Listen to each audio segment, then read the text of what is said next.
Mari kita belajar satu firman Tuhan yang ada di kitab 1, di surat 1 Yohanes pasal 3, saya beri judul Bahagia Hidup Tanpa Dosa. Ya, betul, bahagia hidup tanpa dosa. Kalau kita mau betul-betul jadi orang yang paling happy sedunia, kita mau jadi orang paling bahagia di bumi ini, mau tidak mau, harus mengurusi dosa pribadi. Karena itulah kebocoran sukacita dan damai sejahtera. Bahagia hidup tanpa dosa, 1 Yohanes pasal 3 ayat yang ke-19, saya bacakan. Judulnya di Alkitab kita, keyakinan di hadapan Allah. Artinya, hidup tanpa tuduhan. Jadi bisa yakin seyakin-yakinnya di hadapan Tuhan. Ayat 19 bunyinya demikian. Demikianlah kita ketahui bahwa kita berasal dari kebenaran. Demikian pula kita boleh menenangkan hati kita di hadapan Allah. Sebab jika kita dituduh olehnya, oleh hati kita maksudnya, Allah adalah lebih besar daripada hati kita, serta mengetahui segala sesuatu. Berhenti di situ. Saya jelaskan. Surat Yohanes ini banyak bicara tentang kekudusan, pengampunan dosa sebagai permulaan. Bagi bahagia hidup tanpa dosa, bagi banyak kita hal itu nggak mungkin. Mana bisa sih kita itu hidup tanpa dosa? Tapi jangan lupa loh, Yesus mati bukan supaya kita masuk ke sorga saja, tapi supaya urusan dosa selesai di hidup kita. Tuhan nggak hanya sanggup memaafkan, mengampuni, tapi Tuhan juga memberi solusi terhadap dosa pribadi kita. Jadi kebiasaan buruklah yang membuat kita menjadi orang yang penuh dengan perasaan guilty atau perasaan bersalah itu ada jalan keluarnya. Setiap tabiat kita itu ada garis akhirnya. Tuhan Yesus mati di kayu salib bukan supaya itu continue. Dia berkata sudah selesai sebelum dia menundukkan kepala dan menyerahkan nyawa. Berarti masalah dosa itu ada penyelesaiannya. Tapi dosa itu penyelesaiannya bukan pada jangan-jangan. Tidak boleh ini, tidak boleh itu. Kecuali kita bisa melihat janji. Menembus dosa-dosa yang mengikat kita. Kita tidak akan ingin kebebasan atau kemerdekaan. Agar supaya kamu sungguh-sungguh merdeka, anak Allah memerdekakanmu.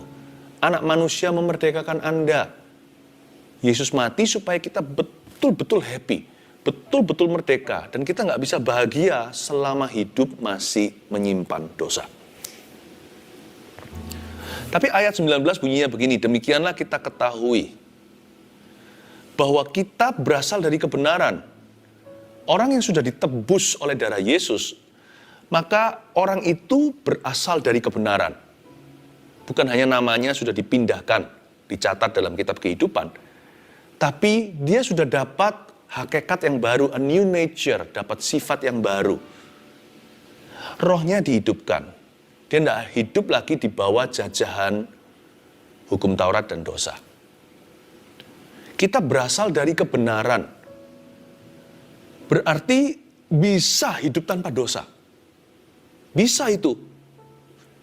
Tapi jangan salah mengerti, bukan berarti kita bisa hidup tanpa kesalahan.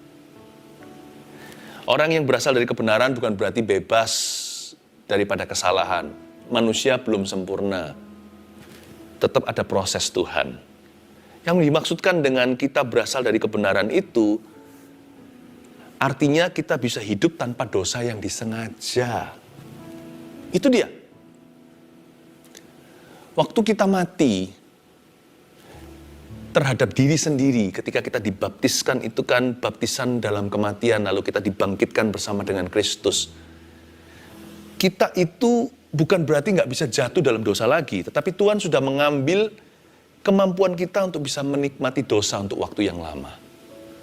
Jadi anak Tuhan yang sudah ditebus dengan darah Yesus, kalau dia jatuh dalam dosa secara sengaja, dia pasti perasaannya nggak karuan. Jadi ada rem kiri kanan. Ada berlapis-lapis, berganda-ganda perlindungan Tuhan. Jangan percaya bahwa Anda bisa begitu mudah jatuh dalam dosa. Roh Kudus pasti halangi dan rintangi. Kemanakah aku dapat pergi menjauhi rohmu Tuhan? Tidak segampang itu kok jatuh dalam dosa. Jadi bisa nggak kita itu hidup tanpa dosa yang disengaja? Bisa. Maka perkataanmu telah kutaruh dalam hatiku. Maka perkataanmu telah kutaruh dalam hatiku. Supaya jangan aku berdosa padamu. Supaya jangan aku berdosa padamu. Saya jadi ingat waktu saya baru lahir baru, setiap kali ada godaan namanya ABG, anak masih remaja. Baik itu godaan mata, hawa nafsu tubuh. Ketika saya sudah berniat untuk berdosa itu bisa aja tiba-tiba telepon berdering kayak, atau minimal kalau tidak ada campur tangan manusia, Roh Allah bisa membisikkan sesuatu yang saya kira waktu itu adalah ide saya sendiri atau pemikiran sendiri. Ternyata enggak. Sekarang setelah saya lebih dewasa rohani, saya mengerti itu semua Roh Kudus bekerja. Tiba-tiba Tuhan ingatkan saya, "Hey Philip, kamu tuh mau dipakai Tuhan loh. Masa kamu mau jatuh di sini? Kenapa kamu mau menyerahkan masa depanmu di kilometer ini? Kenapa kamu harus jatuh sekarang?" Tiba-tiba buyarlah pikiran dosa itu. Nggak jadi jatuh. Meskipun kalau saya sengaja terjang ya bisa. Karena Tuhan tidak memaksakan kehendaknya.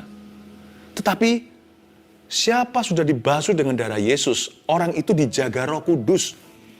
Kita berasal dari kebenaran. Kebenaran akan berperang untuk kita. Jadi bukan kita yang menjaga kebenaran. Kebenaran itu juga akan menjaga kita. Roh kebenaran itu apalagi Roh Kudus. Dia roh suci bukan? Anti dosa. Jadi orang yang berasal dari kebenaran bisa hidup tanpa dosa yang disengaja. Bisa. Tapi kalau kita jatuh, ya kan? Jangan kita berkata, "Ups, nggak sengaja." Akuilah. Berkata sama Tuhan, "I'm sorry. Kepadamu saja aku berdosa dan melakukan apa yang jahat seperti Mazmur pertobatan Daud." Akui saja. Orang yang berasal dari kebenaran, selain dia bisa hidup tanpa dosa yang disengaja, dia juga harus hidup tanpa dosa yang dipelihara. Kalau memang kita sudah jatuh ya, mau diapakan, ya kan? Nasi sudah jadi bubur, terus gimana? Surat Yohanes ini sangat-sangat masuk akal. Realistis gitu. Dia sampaikan di pasal-pasal sebelumnya, in case you jatuh, jaga-jaga jika Anda jatuh dalam dosa, akuilah dosamu sebab Allah itu adil dan benar. God is righteous and just. Dia akan mengampunimu segala dosamu dan menyucikanmu dari segala kejahatanmu. Tapi jikalau kita berdosa, kita ada perantara. Yesus itulah. Tapi aku menulis ini, hai anak-anakku, surat Yohanes bunyinya begitu. Supaya kamu jangan jatuh. Tapi kalau sampai jatuh dalam dosa, jangan bilang nggak sengaja. Akuilah di hadapan Tuhan. Tapi jangan dipelihara. Selekas itu kau harus bangun. Kita nggak bisa janji kita mulus, tidak pernah buat kesalahan, sekalipun kita berasal dari kebenaran. Tapi kalau kita jatuh, the best we could do, yang terbaik yang kita bisa lakukan adalah segera bangkit. Jangan mikir lagi, Tuhan aku layak enggak? Ya udah nggak layak, terimalah itu sebagai fakta. Nanti kalau aku datang ke Tuhan dimarahi gimana? Dimarahi ya tetap datang. Kemungkinan besar sih nggak terjadi, karena Tuhan itu bukan pemarah, dia itu panjang sabar. Karena kalau kita jatuh dalam dosa, kita yang sakit, masa Tuhan perlu sakiti? Kita sendiri akan tanggung konsekuensi. Lalu mungkin kita berpikir, kalau aku kembali pada Tuhan bertobat, nanti aku tanggung konsekuensinya, malulah, bertanggung jawab. Ya sudahlah kalau memang ada konsekuensi. Tuhan kan juru selamat. Kalau Anda datang ke Tuhan, konsekuensi akan ditanggung bersama dengan Tuhan. Tuhan akan jadi musuhmu. Tuhan akan membantumu. Tidak melenyapkan konsekuensi itu jikalau perlu Anda tanggung dalam hidupmu, tetapi Tuhan akan menanggungnya bersamamu. Tuhan itu baik. Orang yang berasal dari kebenaran mesti hidup tanpa dosa yang disengaja. Tapi jika jatuh, tanpa dosa yang dipelihara. Jangan pelihara momok itu. Dan kalau kita sudah bangkit, nanti kan ada suara-suara lagi yang membisikkan, Kamu pasti jatuh, kamu pura-pura itu. Setan kan tukang menuduh. Dia kan memang pendakwah. Jadi biasa, itu memang kerjaan sehari-harinya. Kalau kita didakwa gitu, dan kita tergoda untuk jatuh lagi dalam kebiasaan buruk yang lama, yang barusan kita tobati. Ingat satu kalimat ini, just don't do it. Jangan berkata, aku tidak lakukan itu karena itu dosa. Wah, tambah bergairah. Daging kita malah kepancing, malah bernafsu kalau kita berkata jangan, ya kan kayak anak kecil. Don't, jangan lakukan ini. Malah ingin nyoba. Malah dia akan test the boundary. Dia pasti akan malah justru mencobai batasan-batasan itu. Mama bilang jangan, malah penasaran. Jangan, mikirnya ke sini. Mikirkan bahagianya. Apa sih bahagia hidup tanpa dosa itu? Kalau kita tahu ada piala di depan kita, orang lari maraton capek setengah mati pun dijalanin karena dia tahu ujungnya ada hadiah. Kalau kita bisa lihat, melampaui kata jangan, menembus awan kelabu, dan semua godaan itu, seperti yang saya tadi ceritakan waktu saya masih remaja, Philip, kamu mau dipakai oleh Tuhan. Hidupmu itu mau dipakai dengan cara yang tidak biasa. Termotivasi, saya berkata, ngapain aku jatuh di sini? Buat apa iming-iming ini? Dosa itu menjadi dekat kalau pikiran kita dangkal. Jikalau pikiran kita tidak jauh, dosa menjadi menggairahkan. Alias mata buta. Coba anak muda, kalau tahu dosa begitu, bisa hamil di luar nikah, konsekuensinya panjang. Setan kan sembunyikan efek sampingnya. Yang dia tonjolkan advertensinya, betapa nikmatnya dosa. Tapi Tuhan punya obat yang mujarab. Dia memberimu visi lebih tinggi. Dia tunjukkan the beauty of that holiness, atau indahnya kekudusan itu. Dia tunjukkan bahagianya. Ini yang saya mau beritahukan, dan ini dibenci setan. Saya yakin 1001 iblis membenci sharing ini. Jangan sampai Anda dengarkan. Berbahagialah Anda yang mendengarkan firman Tuhan. Kita baca sekarang ya.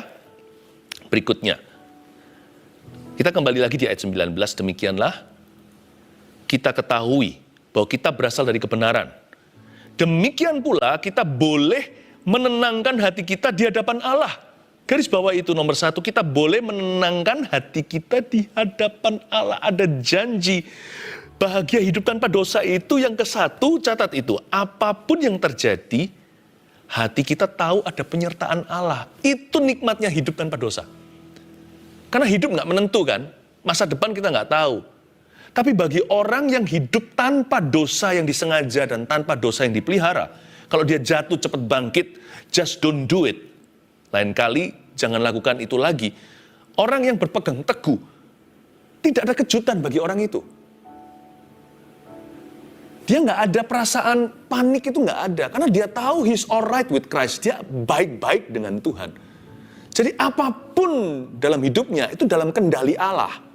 Dia nggak akan takut apapun juga. Kalau Tuhan izinkan, pasti ada jalan keluarnya. Atau minimal, kalau Tuhan biarkan itu terjadi di hidupku, pasti ada kebaikan menyertainya. Ada sebuah perasaan pede, percaya diri yang sifatnya supranatural. Apapun yang terjadi, hati kita itu tahu sendiri bahwa ada penyertaan Allah. Dan pengetahuan inilah yang disebut shalom peace. Bukan damai palsu, damai semu, hanya meditasi, rasa tenang, atau dengar musik-musik yang lembut. Bukan damai begituan. Damai yang keluar dari pengetahuan yang solid. Pengetahuan yang teruji. Bahwa hidupku baik-baik dengan Tuhan. Tidak ada menyimpan sesuatu yang secara sengaja untuk melukai hatinya. Dan aku tidak sedang dalam pelarian. Aku bukan buron sorga. Jadi dia menghadapi hari esok itu dengan confident, dengan percaya diri. Dia tahu bahwa Tuhan sertai dia kok. Apapun yang terjadi, nggak ada kejutan bagi hidupnya. Dan apapun yang terjadi, hati kita tahu ada penyertaan Allah. You want shalom peace? No sin please. Siapa mau shalom, damai itu? Jangan ada dosa di lubuk hatimu. Jangan sembunyikan. Saya nggak bicara sekali lagi bahwa kita bebas dari kesalahan loh ya. Tapi dosa yang disengaja dan dosa yang dipelihara, hindari itu kalau kita berasal dari kebenaran. Bahagianya itu loh tak terhingga. Apapun yang terjadi sama kita, hati kita tahu. Nggak ada yang beritahu, kita nggak kuliah untuk itu, nggak pergi ke universitas mana. Ada sebuah kesaksian roh di dalam diri kita yang nggak bisa tercabut dan tidak tergoyahkan. Bahwa apapun terjadi di depan ini, ada penyertaan Allah di hidupku. I find no reason why not. Aku tidak menemukan alasan yang menuduhku mengapa Tuhan tidak sertai aku. Makanya itu orang kalau terus berlumuran dosa hidupnya itu kan kehilangan confidence, rasa percaya dan keyakinannya sama Tuhan. Itu hilang. Bukan tambah iman sih, buang dosa menurut saya. Salah itu kalau kita suntikin tambah iman, tambah iman. Bukan iman yang dia perlukan. Dia perlu meninggalkan dosa, iman tumbuh sendiri. Nggak usah disiramin, tumbuh sendiri. Anda bukan perlu tambah percaya diri, perlu kurangi dosa pribadi. Berikutnya, ayat 20, sebab jika kita dituduh olehnya, dituduh oleh hati kita, kalau hati kita tertuduh maksudnya, Allah adalah lebih besar daripada hati kita, serta mengetahui segala sesuatu, garis bawah itu, Allah adalah lebih besar daripada hati kita, serta mengetahui segala sesuatu. Yang kedua, saat kita tidak tahu sesuatu, hati kita tidak tertuduh. Contohnya, kalau kita ada dosa ya, belum selesaikan sama Tuhan, dan kita belum betul-betul bereskan, lalu terjadi sesuatu yang kurang bagus begitu, langsung pertama-tama apa? Tertuduh dulu. Ini pasti karena dosaku. Ini pasti karena dosa saya. Nanti ada satu musibah, atau tiba-tiba melahirkan anaknya, lalu anaknya gimana? Perasaan hati itu nggak keruan. Apalagi sudah menjadi orang tua yang sayang sama putranya. Terlebih lagi seorang ibu. Loh kok anakku begitu? Berbahagialah seorang papa atau mama, apapun kondisi anaknya. Apapun kondisi bisnisnya. Kalau dia tahu, tidak ada alasan untuk kutuk terjadi dalam hidupnya. Dan kalau hatinya tidak menuduh dia punya keyakinan dalam hal-hal yang sifatnya abu-abu. Bahkan sesuatu yang dia tidak tahu, dia tidak akan tertuduh dulu. Dia akan bertanya kemudian, mengapa kau izinkan? Kemungkinan besar orang begitu tanpa tuduhan akan melihat kesempatan dalam kesempitan. Dia akan melihat berkat, bahkan di dalam situasi yang paling mengutuki. Dia akan melihat kesempatan tersebut. Dia akan melihat donat bukan lubangnya. Enak loh hidup kayak begitu. Kalau enggak ya, apapun terjadi di depan itu, selalu kita akan kait-kaitkan dengan masa lalu kita yang belum kita tutup. Selalu kita akan kait-kaitkan dengan apa yang di belakang yang belum dibereskan dengan Tuhan. Selalu kita kait-kaitkan dengan sesuatu tentang diri kita. Hati ini akan terdakwa. Mana bisa happy sih? Dan Anda mereka-reka. Loh, faktanya, kebenarannya mungkin iya, mungkin enggak. Mungkin ada hubungan, mungkin tidak juga. Tapi Anda tertuduh dulu, sudah tidak punya posisi kuat untuk mengklaim janji-janji Tuhan dalam situasi yang Anda hadapi. Tapi orang yang hatinya tidak menuduh dia, ayat 20 tadi katakan, sebab jika kita dituduh olehnya, sebaliknya Allah kita adalah lebih besar daripada hati kita, serta mengetahui segala sesuatu. Berarti kalau kita nggak tertuduh, Allah kita jauh lebih besar dari hati kita. Ketika kita tidak tahu sesuatu, kita bisa tanya sama Tuhan, why? Nggak marah dulu. Makanya itu banyak orang tanya, mengapa ini terjadi? Mengapa itu terjadi? Bagi orang yang hatinya tidak tertuduh, pertanyaan why itu sudah ada jawabannya, meskipun jawabannya tidak tentu memuaskan logika. Aku tidak tahu kenapa itu terjadi. Tuhan, ku percaya rencanamu indah, walau saat ini tak ku mengerti. Engkau telah berfirman, memberi masa depan, damai sejahtera, penuh harapan. Nah ini jawabannya. Nggak tentu memuaskan logika, tapi hatinya langsung tenang di hadapan Tuhan. Ku tahu rencanamu indah bagiku, karena hatiku nggak tertuduh. Ku tahu kehendakmu baik bagiku di dalam situasi yang terpuruk sekalipun. Ku tahu rancanganmu sempurna bagiku. Ku tahu jalan-jalanmu yang terbaik bagiku. Mau tahu nggak orang yang paling tidak tergesa-gesa dan tidak terburu-buru di dunia ini? Orang yang sungguh-sungguh happy. Yaitu orang yang hidup tanpa dosa, yang disengaja dan yang tidak memelihara dosanya. Orang yang begitu Anda lihat, orang yang paling stay put, tidak kayak dikejar-kejar setan, tidak seperti dihantui. Orang yang tenang, sekalipun situasinya tidak menenangkan. Dia berkata, ku tahu rencanamu indah bagiku. Ku tahu kehendakmu baik bagiku. Rancanganmu sempurna, sekalipun aku belum tahu atau tidak mengerti akan hal ini. Mau jadi orang yang paling peaceful? Cerai sama dosa. Bisa nggak? Berasal dari kebenaran kan? Bisa. Minimal, jangan pelihara dosa. Burung sekali buang kotoran, Anda nggak hati-hati di pinggir pantai contohnya, lalu kena ke rambut Anda harus keramas, itu lain cerita dengan kalau burung itu bisa bersarang di kepalamu. Itu salahmu. Kalau kita pergi keluar tiba-tiba kena kotoran, ya kita tidak merencanakan. Ya sudah, cepat keramas, selesaikan. Tapi kalau dia bisa bersarang, berarti Anda izinkan, Anda pelihara dia. Jangan pelihara dosa. Jangan ada simpanan selain Tuhan dan janjinya kau simpan di hatimu. Yang ketiga, ayat 21, saudara-saudaraku yang kekasih, jikalau hati kita tidak menuduh kita, maka kita mempunyai keberanian percaya untuk mendekati Allah. Dahsyat ya. Dan garis bawah ini, apa saja yang kita minta, kita memperolehnya daripadanya. Karena kita menuruti segala perintahnya. Dan berbuat apa yang berkenan kepadanya. Dan inilah perintahnya, itu. Supaya kita percaya akan nama Yesus Kristus anaknya. Dan supaya kita saling mengasihi sesuai dengan perintah yang diberikan Kristus kepada kita. Ini luar biasa sampai ayat 23. Bahwa kalau hati kita nggak menuduh, kita beroleh keberanian percaya untuk dekati Allah. Dan apa saja yang kita minta, kita bisa memperolehnya. Karena kita tahu kita menuruti segala perintahnya. Dan berbuat apa yang berkenan kepadanya. Dan perintahnya adalah supaya kita percaya akan namanya. Nama Yesus Kristus, anaknya. Yang ketiga, catat itu. Bahagia hidup tanpa dosa itu apa? Dalam doa dan firman Allah, hati kita mudah untuk percaya. Gampang untuk believe. Gara-gara mudah untuk percaya itulah jadi juga mudah untuk menerima. Saking gampangnya sampai Yohanes berkata, apa saja yang kita minta. Ini bukan memanipulasi Allah.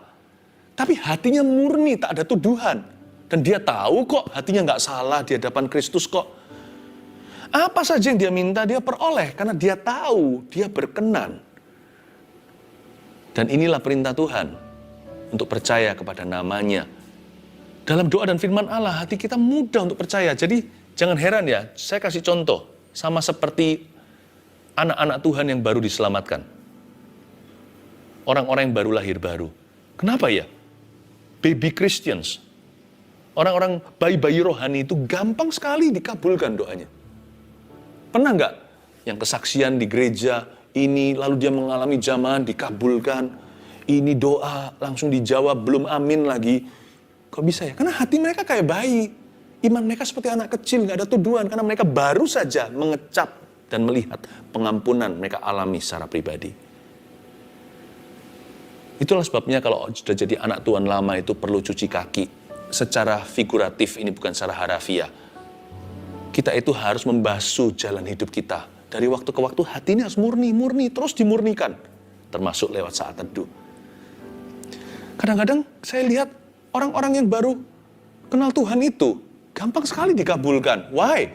Karena ketika hati dalam kondisi pengampunan, very easy to receive the answer to your prayer. Gampang menerima jawaban doa. Dalam doa dan firman Allah hati kita mudah percaya. Bahkan kasih mudah mengalir kan. Itulah perintah Tuhan tadi di ayat 23. Supaya percaya dan saling mengasihi. Terakhir ayat 24. Barang siapa menuruti segala perintahnya, ia diam di dalam Allah dan Allah diam di dalam dia. Wow, itu is a powerful spot. powerful location. Dan demikianlah kita ketahui bahwa Allah ada di dalam kita, yaitu roh yang telah Ia karuniakan kepada kita. Demikian kita tahu bahwa Allah di dalam kita, yaitu oleh Roh Kudus yang Dia karuniakan kepada kita. Hati kita itu diisi dengan kesaksian-kesaksian roh. Kita tahu aja doa kita akan dijawab. Supaya nggak ada tuduhan. Nggak doanya begini loh, Tuhan, aduh tapi aku nggak layak terima jawaban ini. Karena dia menuduh dirinya. Tuhan bahkan nggak ngomong apa-apa, dia sudah tertuduh sendiri. Aku mau menggapai Tuhan dengan permohonan, nggak berani. Rasanya tahu dirilah, sungkan. Orang kayak aku masa layak jawab. Pak Pendeta, tolong doakan saya ya. Tolong doakan. Karena nggak percaya. Karena dia rasa Pak Pendeta akan lebih didengarkan. Loh, sama-sama didengarkan. Oh, kuncinya satu kok. Kuncinya itu hidup tanpa dosa. Saya nggak lebih suci dari Anda. Kita sama-sama dalam perlombaan iman. Sama-sama berjuangnya. Kita sama-sama anak Tuhan, bukan berasal dari kebenaran. Nah, saya bagikan kunci hidup saya ini yang saya kenal dari firman Tuhan. Semoga jadi kunci pribadimu and master key of your life. Saya berdoa terjadi terobosan dalam hidup doamu, sebab orang yang tidak tertuduh, doanya dijawab oleh Tuhan. 1, 2, 3. Bahagia hidup tanpa dosa apa? Apapun yang terjadi, hati kita tahu ada penyertaan Allah. 2, saat tidak tahu sesuatu, hati kita tidak tertuduh. 3, dalam doa dan firman Allah, hati kita mudah untuk percaya.